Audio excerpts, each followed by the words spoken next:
Hey, it's me, Shane, Gemini Garage, and today I just happen to be putting some coax ends on some coax, and so I thought I'd just make a quick video. Tons of videos out there on it, but you can never watch too many.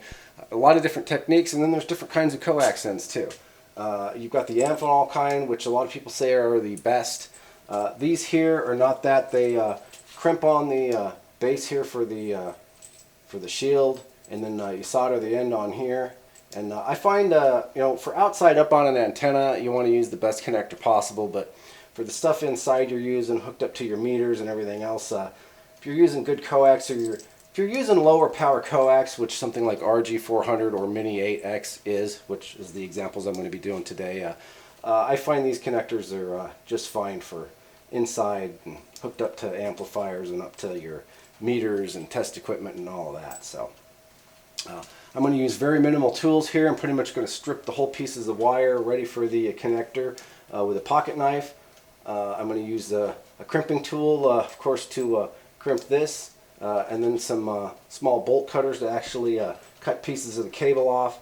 You start trying to cut these pieces of cable with regular wire cutters, and that's not good for your wire cutters or your hands, I'll put it that way. So anyways, I'm going to reposition the camera and zoom in up here and get at it.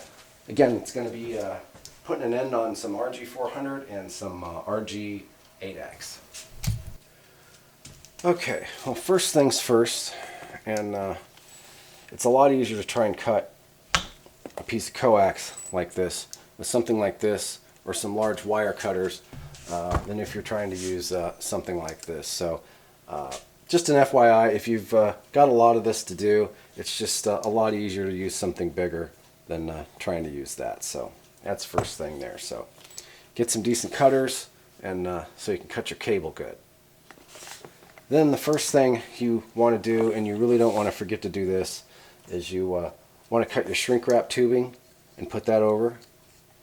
If you need a lot of strain relief or more strain relief, you can use a couple of pieces of shrink tubing, and I will kind of show you how to do that. And what I mean is, this here just has one piece of shrink tubing going over it here, but you could stiffen this up even more with another piece over it if you needed to, just for some extra strain relief.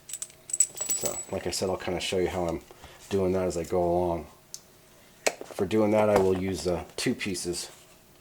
One piece that's about 2 inches or so, and then another piece that's about 1 inch or so. And we'll put the longer one on first. Doesn't really matter.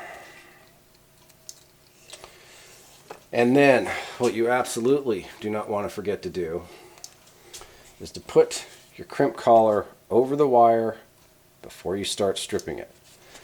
And you at least want to remember to put it on before you put the end on. But it's a lot easier to get it on before you pull this sheathing off of there. Otherwise, you kind of got to try and slip it on over the ground wire here, or the ground shielding wire here, and that can be a pain in the butt. So we got our shrink tubing on there, we got our collar on here. Probably not a bad idea to take and put our metal collar on there as well. Make sure we got it going the right way. Don't want to put it on upside down. That is a real pisser. Alright. I'm just going to use a pocket knife, and it's just going to be real simple. I'm going to take about, let's see, let me get my little ruler out here. I know how much I cut off, but I don't know how much it is exactly. So, another thing you should probably get is a pair of glasses, magnifying glasses, or if you have glasses, wear your glasses, because doing this is so much easier if you can see well. And even if you've got really good eyes, magnifying everything, your work is just, it makes it a bunch easier. Especially when you're trying to see if a little bit of wire like this is touching in the wrong place, so you don't short out your connection. Alright, so we got our shrink tubing on, we got our crimp collar on, we've got our screw down collar on, and now we're going to go ahead and strip the wire end here. So, hold on just a second. Okay, so we're all ready with our end. We got our shrink tubing over there, our screw-on collar, our crimp-on collar, all over the wire. Now we're going to take and measure off. It's really probably only need to be about 1.5 inches. Well, let's see here. Yeah, 1.5 inches is probably plenty. You can go 2 inches if you want your first few times until you kind of get used to doing it. But 1.5 inches is good. And I'm just going to take this thing here, sharp knife, and start running it around here. And you can kind of feel when it starts digging in, you know, to the shielding past this, you know, like outer casing here. And it doesn't take too much. I'm just kind of move that around a little bit. Already scored it pretty good. It's pretty much what you're doing.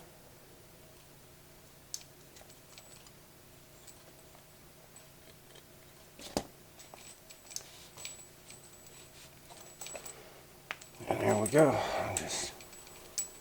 Now we've got about 1.5 inches of our coax here with our shielding. And we only need about, a 1/2 inch to 3/8 inch worth of shielding there. So about that much is what I need.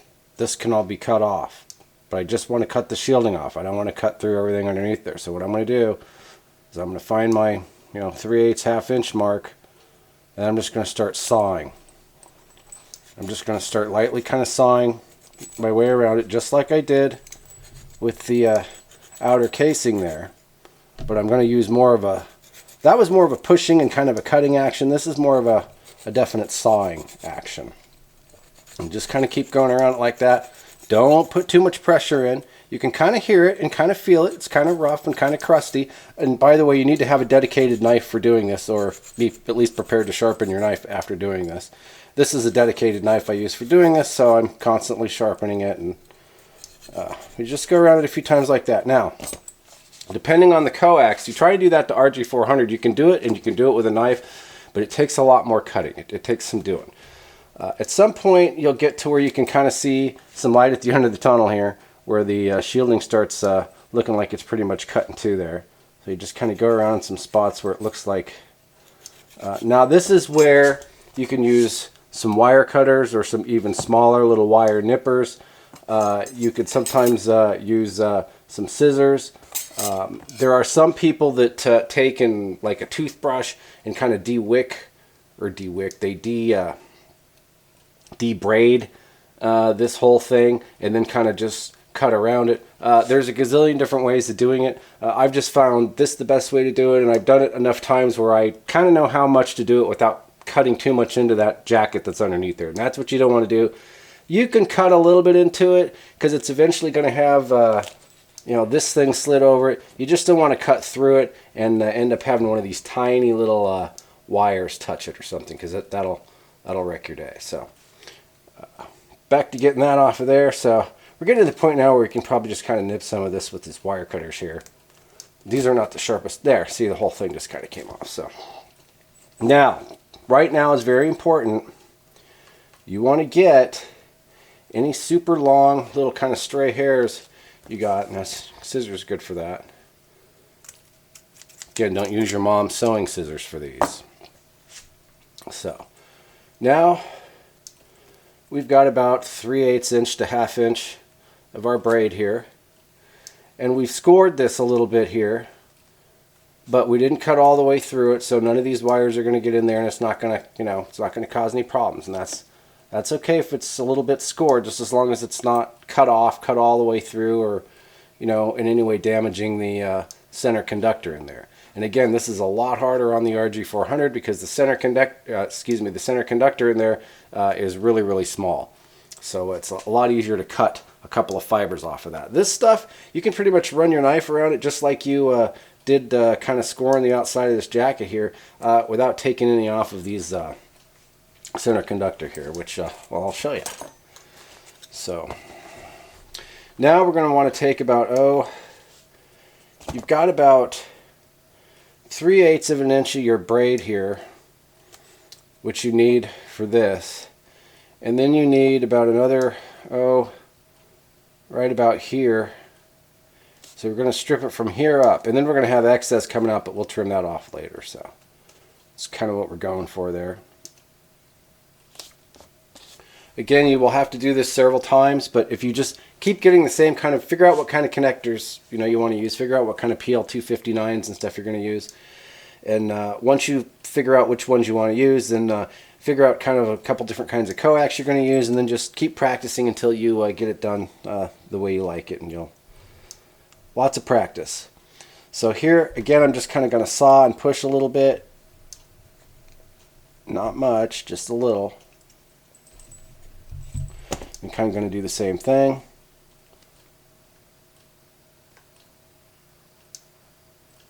And I mean, that came right off of there without cutting any of those off.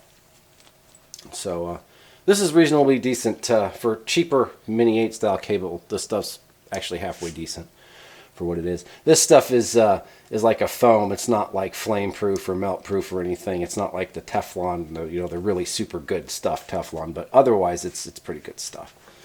I think I got this stuff from Cables Online on an eBay store. But anyways, so now we got this stripped off. We got our shielding here. We're pretty much ready to put this thing on. Not a bad idea to make one more check to make sure you've got your shrink tubing on there, your screw-on collar on there, and your screw-on collar is, of course, going the right way, and then your crimp collar here.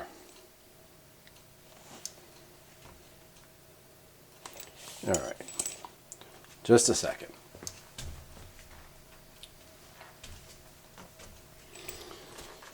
So now we're going to go ahead and just take this thing here. Now this is where it's important that you don't have any, you do not want even just like one little strand, like one little hair of this stuff, one little tiny hair strand of this stuff touching here, or accidentally going up inside of here and touching this part here. Bad. So, and every time you put an end on a piece of coax or a piece of cable, you need to test it with an ohm meter or a continuity tester, or test it with something so that you know that you don't have, a short. So now we're going to put our end on here. So we're just going to slide this thing over slowly. Depending on the coax, you may have to take and twist this stuff into a good braid. Sometimes it's best if it's really kind of sloppy, to try keep it together. I mean, if it's a really kind of a thin, kind of stuff, you may just want to lightly tin it with some solder. After you get, if you're not used to doing that, you'll get used to it. But you might want to just tin it with a little bit of solder. Not too much. You don't want to make it too fat or too thick because there's not much of an opening here. But sometimes just a tiny little bit on the end just to kind of keep them from any of those little wires from fraying or going someplace they're not supposed to go. Like I said, you do not want any of these wires here or any of these wires here touching each other. Big no-no. So we're going to slide this thing on here. And you'll see that our braid here comes up really nice around the base of here, this knurled base here, which is what the crimping collar is going to go over.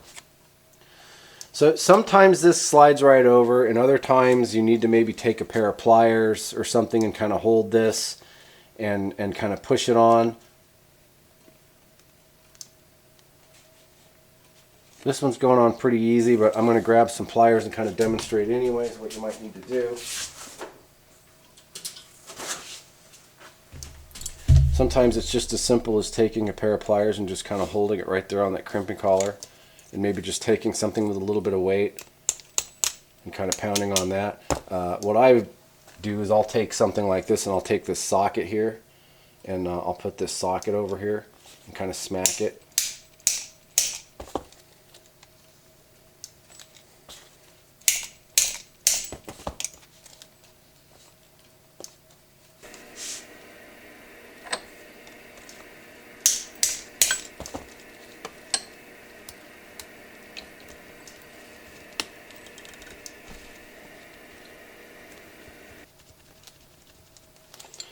and sometimes it takes a little bit of finagling.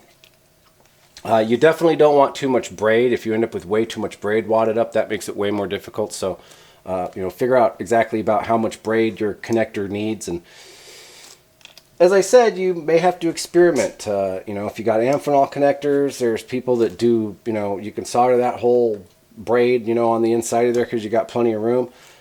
You can solder this too if you want to grind. Like if you got to get the chrome off and get down to the metal. But if you wanted to drill a little hole in here or take like a Dremel with a little cutting wheel and grind a little slot in here just down to the braid there, you could take and put a little solder in there then if you really absolutely felt like you had to solder this, or if you were going to use it like an outside situation or something where you absolutely wanted to make sure it was soldered at both ends there.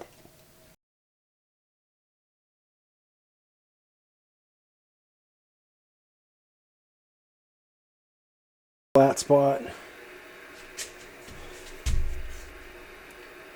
right about there. It's kind of hard to see, but it's right there. And if I can get this damn wire to stay still, I'm going to put a little bit of solder on there. Let's see if we can get some solder on this thing.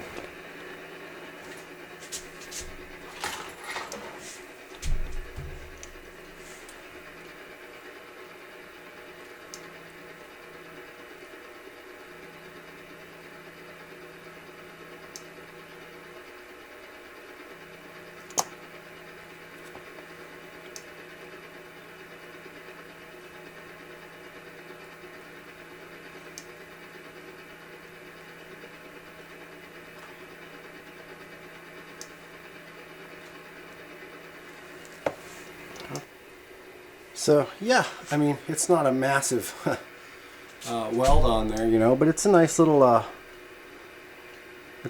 continuous solder from the bead to the collar there. So we got that over there now, and we got our crimp collar on there. Now this is very important. You want to remember to crimp it. It's really easy to just start, sliding up your shrink tubing, or this is the point where you walk away, you go to the bathroom, you get something to drink, you come back, you forget to crimp the damn thing, and then it's just like, you can crimp it afterwards, but it really sucks crimping it. You need to take off the shrink tubing, and because it doesn't look right, and then it's a mess. So make sure you crimp it. I'm going to use these crimpers right here. These are kind of a universal generic crimper, but I love them. They've got adjustable jaws here. You just kind of push in on the spring-loaded thing and then rotate these jaws back and forth. But they're big and they're funky. It's not something you'd want to be using if you were, doing cable ends all day long, but for use here and there, they work really well. They fit a lot of different applications, and they are only around 30 bucks. So, and they're very heavy duty too. These things ought to last you. So, with that, I'm going to stick this thing in here.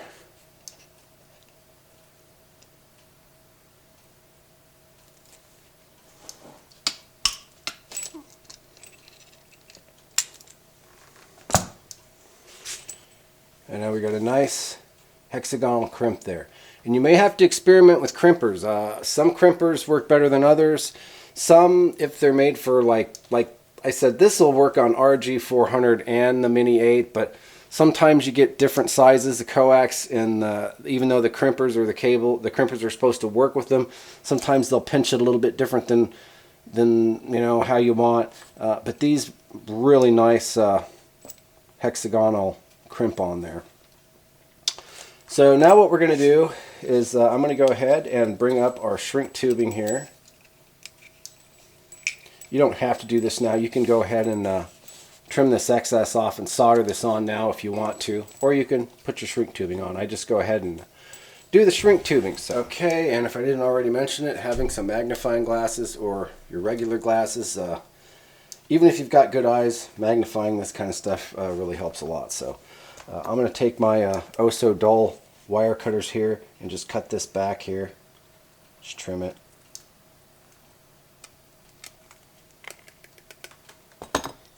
Alright. And now I'm going to grab the lighter. Now this is what I was talking about, adding a little bit more of a strain relief. If you've got two pieces of shrink tubing, over this and you kind of layer them, it's going to be a little bit stiffer.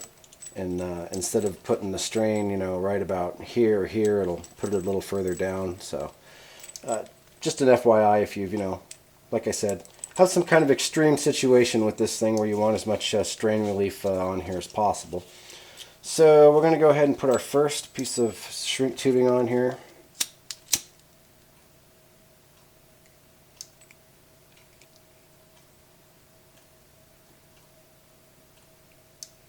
And remember to use the good stuff with the adhesive lining in it, which is what this stuff is. That way it won't slide off. And it really bonds to the coax jacket really well. And it really makes a nicely looking, nicely done end when you're done too. And this stuff can take quite a bit of heat too, as you can see.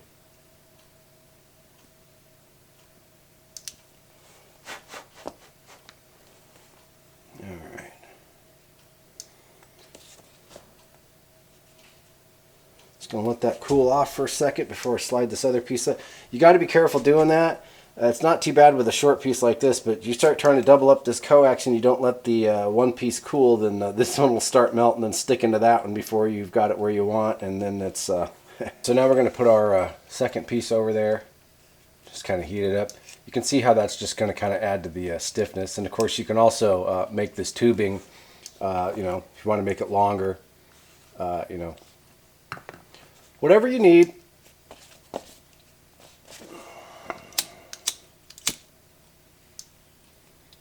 A blowtorch, a propane blowtorch, or a heat gun work great for this too.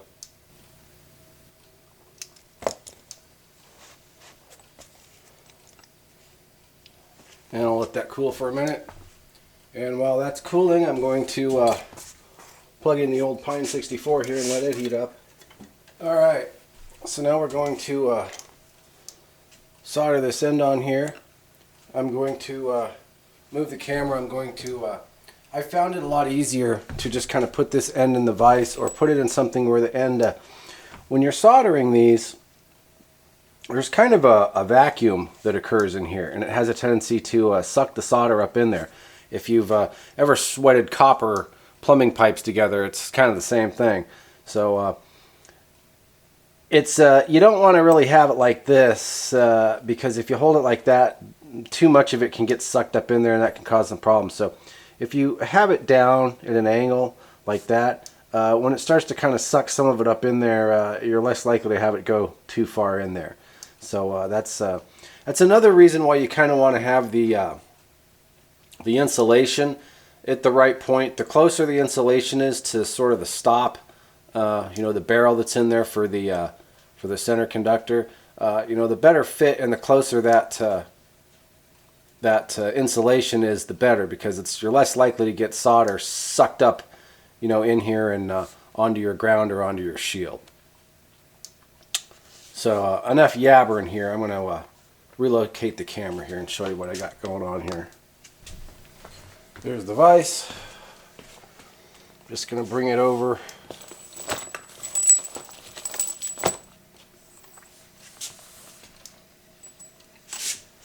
Like this. I'm going to turn it in a way that I can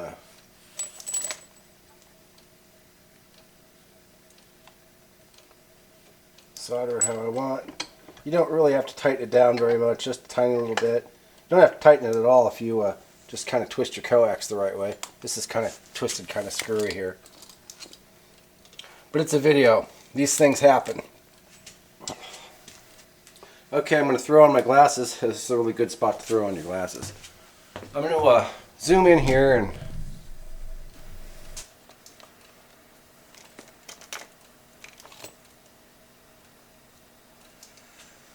okay, so you get yourself some solder here, and again, you kind of, the idea, I mean, you can tin some on your soldering iron here and do, but the idea, again, of course, if you're not used to soldering, is you actually want to heat kind of your metal and your wire up to temperature pretty close to it before you start dribbling solder on it. You don't want to just be melting the solder and dripping it on there. You want it to really melt together, and you'll see when this starts getting melted in there how it just starts the solder will start soaking into the braid of the wire, and you can just tell that it's making some good penetration there.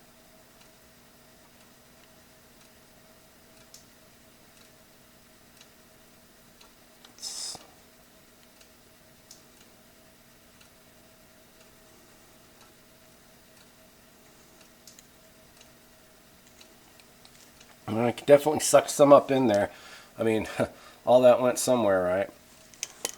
So I'm going to sit there and let it cool for a minute, and I'll look at it real quick and see if it looks like it needs any more.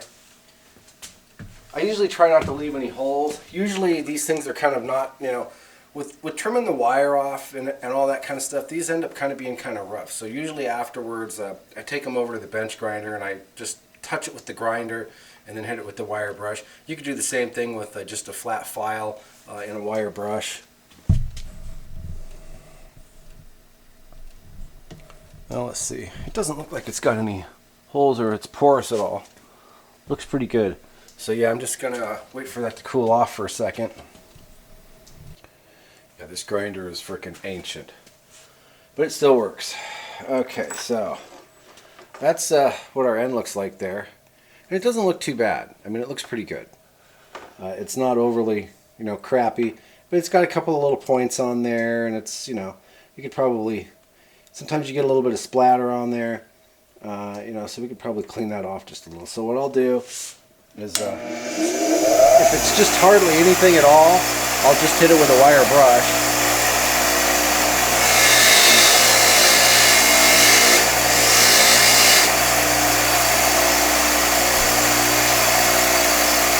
And that looks pretty dang good. If it's a little rough, you can always hit it with the grinder a little.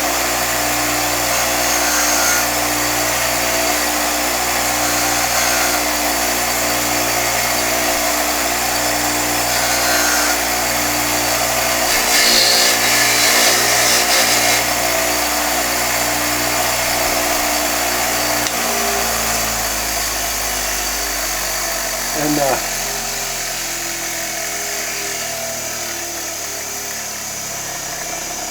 because sometimes you do. Sometimes you get a big glob of solder on there or whatever, and you want to have this end. I've got an end about, or an end. I've got a video on coax ends, and part in that video is you know you don't want to have great big blobs of solder or overly enlarged ends on your coax, because then that's gonna screw up the 239 jack in the back of your radio or your other equipment, and you're not going to know it until you take it out and try to use another cable, and it's not going to fit right, and you're probably not going to realize that it's making a poor connection. And that's a big problem with jumper wires, jumper cables and stuff. You get you know, amplifiers, power meters, radios, barrel connectors, antenna switches, all these different things.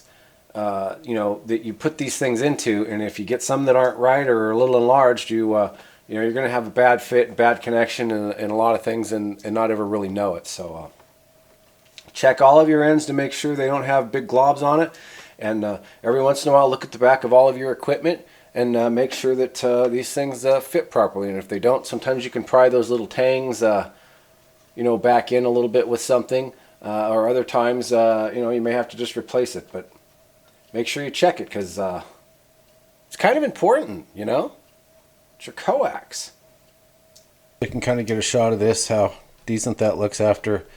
Like I said, if it's got some peaks and valleys, as long as there's no holes in it, you can usually kind of grind it flat and put the wire brush on it, and it'll look pretty good.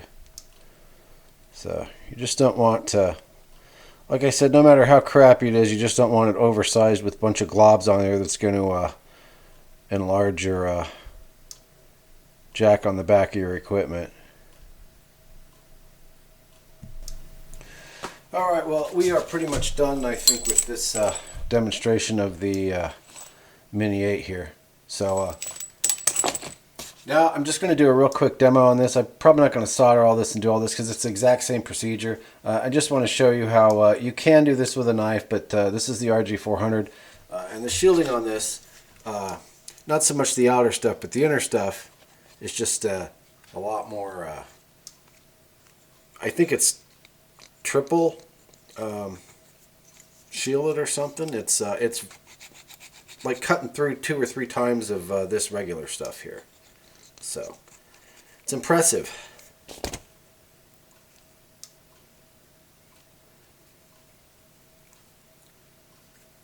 And sometimes I'll use some pliers or just some wire cutters just to kind of get a grip on this here.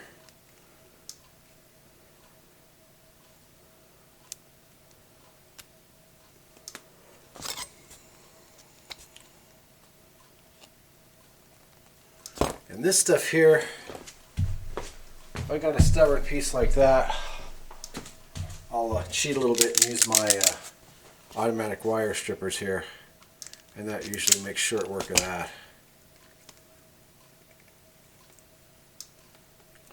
Yeah, this stuff's on there a lot tighter too. This is high quality stuff. This is good stuff. This is actually my favorite cable. The Mini 8's nice though because it's very flexible. This is really flexible too, but the Mini 8's probably a little more flexible, but this stuff, it's kind of the bomb. And again, that's the RG-400.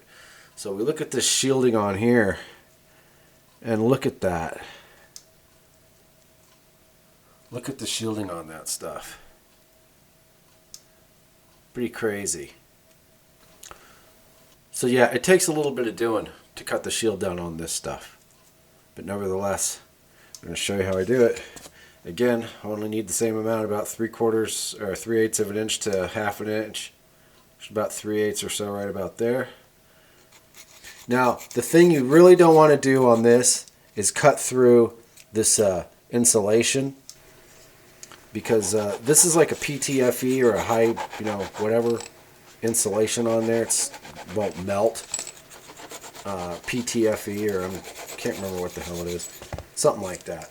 But you don't want to cut through that or cut all the way through, because the center conductor in this stuff is really small. It's good stuff, it's high quality stuff, but it's really, really small. So we're just still cutting through some of this here. We're going to go around a few more times than we did with the other stuff. Once again, there are cutters available for this, just these things that you can adjust the blades in and spin them around. You usually have to get a couple of them.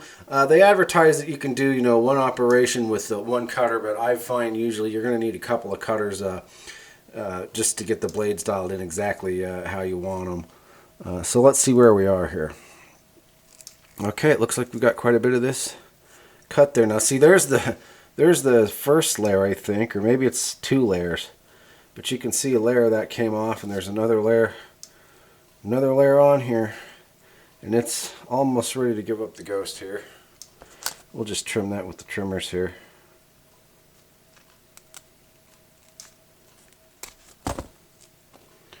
And again, these stray wires coming off of here, those are, you really want to get rid of those.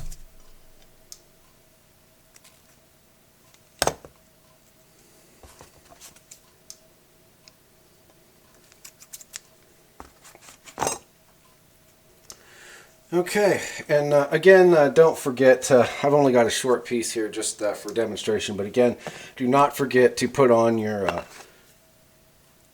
shrink wrap tubing and your, where's my collar? It's laying around here someplace. Once again, remember to put on your shrink tubing, your crimp collar here, and then your threaded ring here going in the right direction. Alright, so now we've got our tip here again, our coax connector here.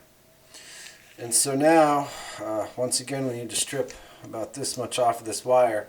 I'm going to use a knife again, but again, you really got to be careful with this stuff, and when I get through cutting through here, you'll see why. And that was just my collar that fell off the end of this piece of coax here, because there's nothing on the other end of it.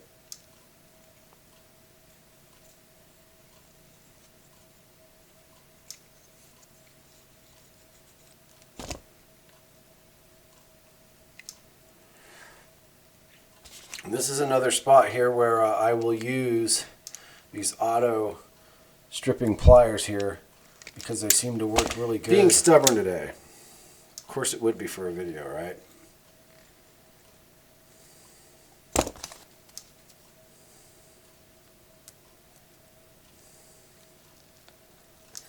Okay, you should bite in there now. There we go.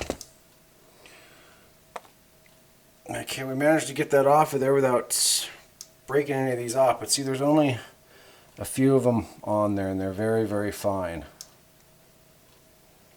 So you've got to be really careful taking this off on this 400 here.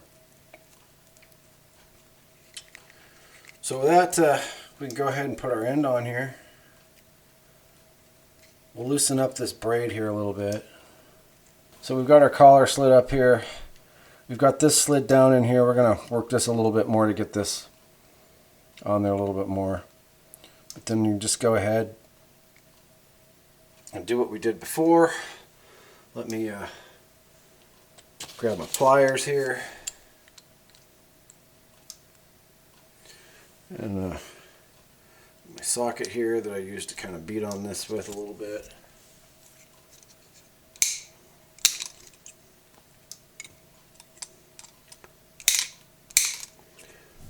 Pretty crude, but it works.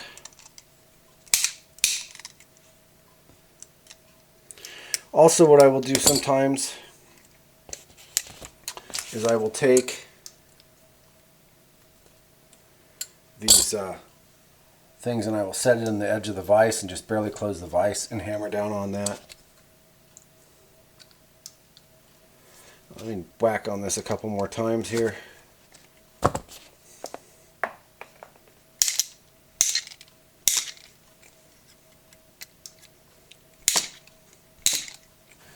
Alright, well, the socket popped off of there, but we got our crimp collar all the way up there, so good to go on that.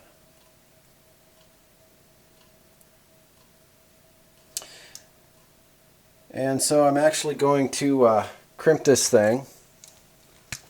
So again, this is the same jaws, same crimper that we used on the RG-8.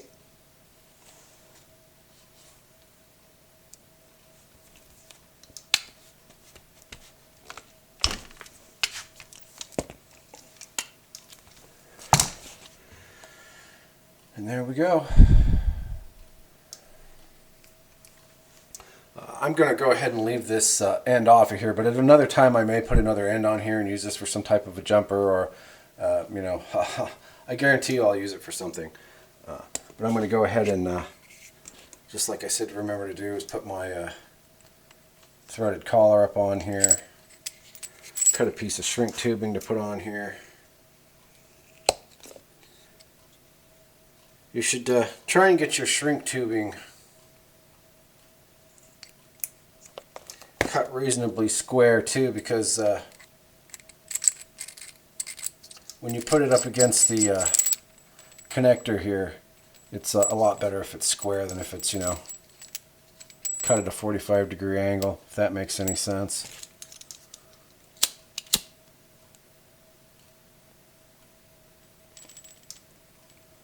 I really wasn't going to go through doing all this, but since I'm here, I might as well do it. It'd be the internet's only hour-long coax end replacement video. But that's okay. As long as I'm being thorough, as long as I'm doing it right, and as long as somebody's learning something and it's inspiring them to do something or fix something, or help someone else. Okay, same drill with this one. I'm going to trim the end here.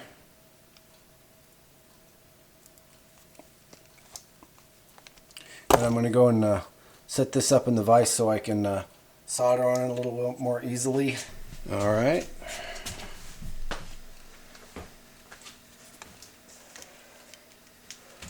Same drill. And it's not a bad idea. You can use some flux on this too. Sometimes if you've got a stubborn end, depending on what you're doing, that can help a lot too. It just kind of helps hold the heat, you know, without baking it too much, and you know, not a bad thing to use. I just the way I'm doing this this soldering iron and this just seem to work really well for just doing these little spot solders. So.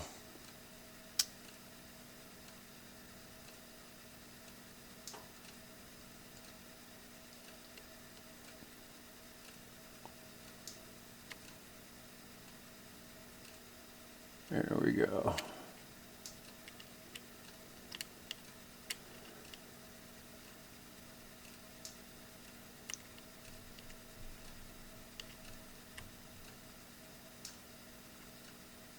Okay.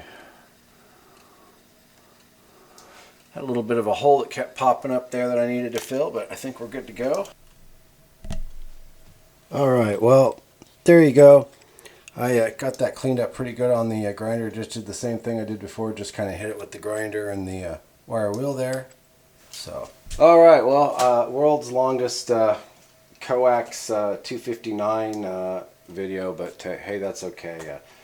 Hopefully it was thorough and it gives you an idea of what you're getting into, and you pretty much just need basic tools. I mean, the most advanced tool you need is really these crimpers here, and you'd really probably be better served with some hand crimpers if you were doing a lot of this, but because those are kind of big and funky, and but they work really well for what they are.